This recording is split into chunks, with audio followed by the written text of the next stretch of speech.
we'd like to invite the next speaker, Dr. Hemant Khanna, to share with us on the clinical applications in gene therapy of ocular diseases. I think you can use this over here, I think. Oh.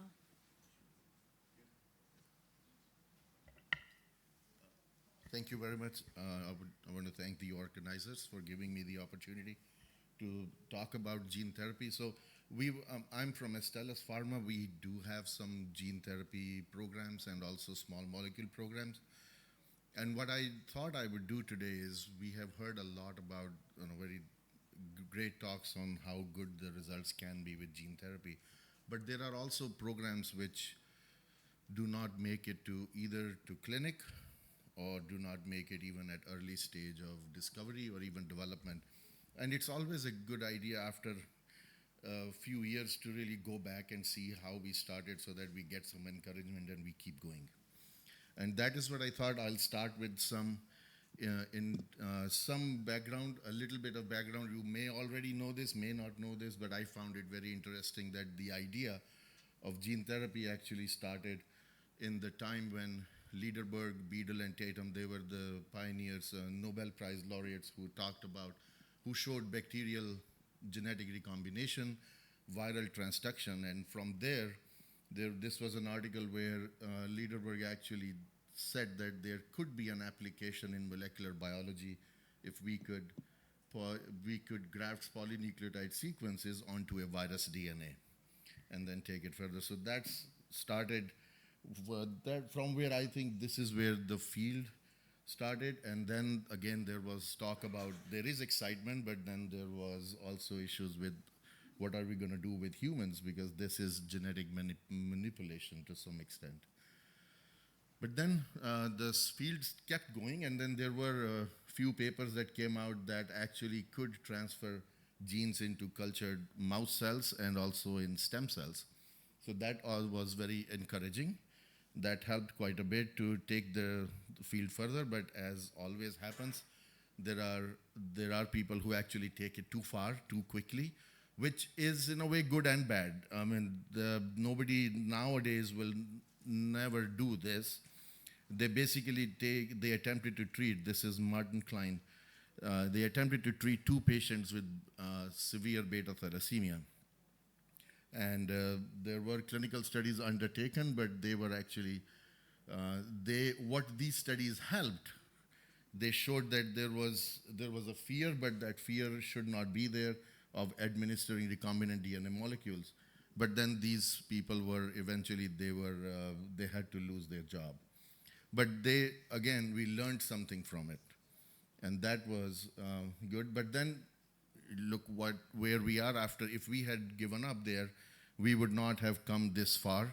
We did AAV. We had AAV in 1965, and then all the way until 2017 when we got Luxturna approved, first gene therapy product. So that was very nice. In between, there were some hiccups again, and that was this 18 dying of experimental gene therapy. Again, the field took a big hit. But then since this is science, we really need to keep going.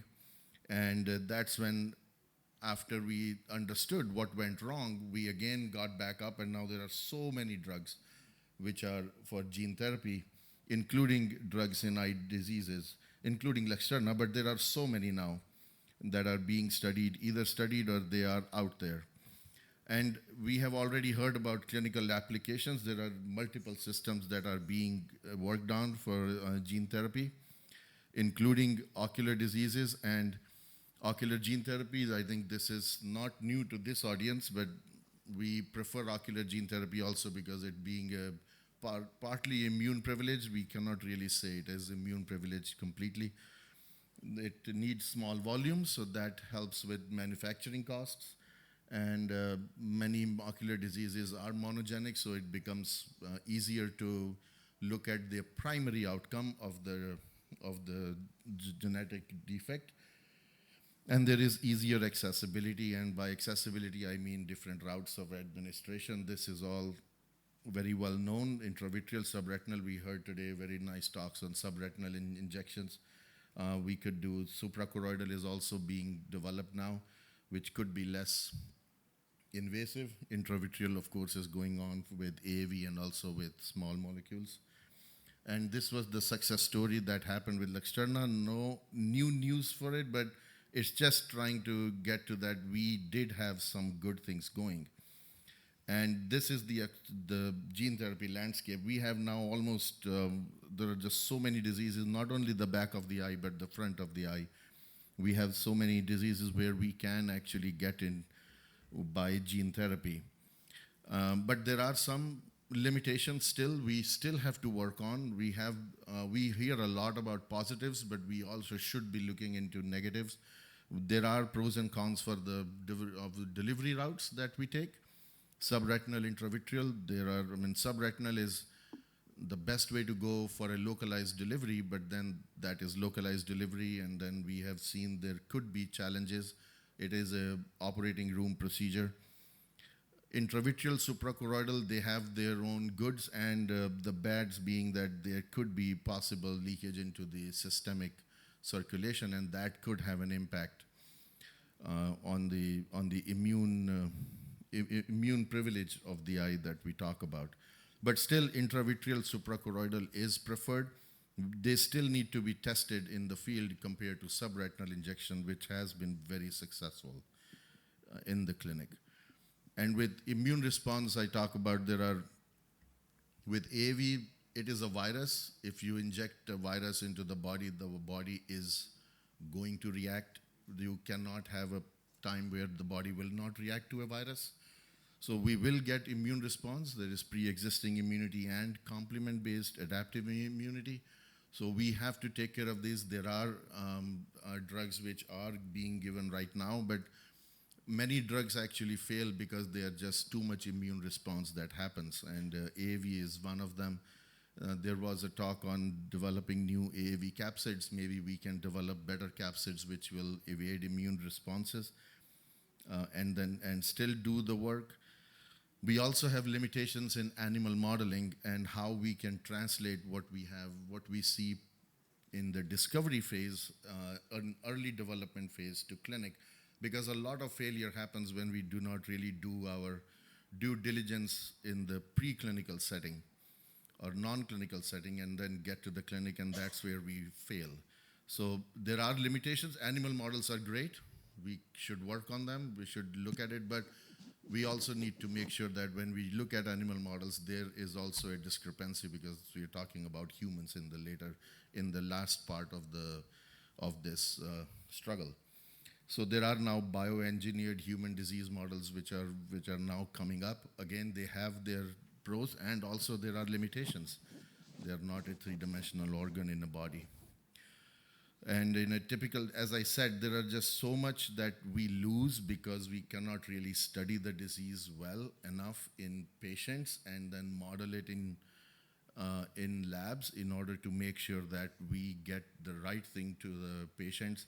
The first and foremost being safety and the other being efficacy. Safety is, of course, the first thing we have to make sure. And safety also, there are restrictions. We do safety later. The best model is NHPs, but then it's still an NHP. Immune reactions will differ. So we do best we can.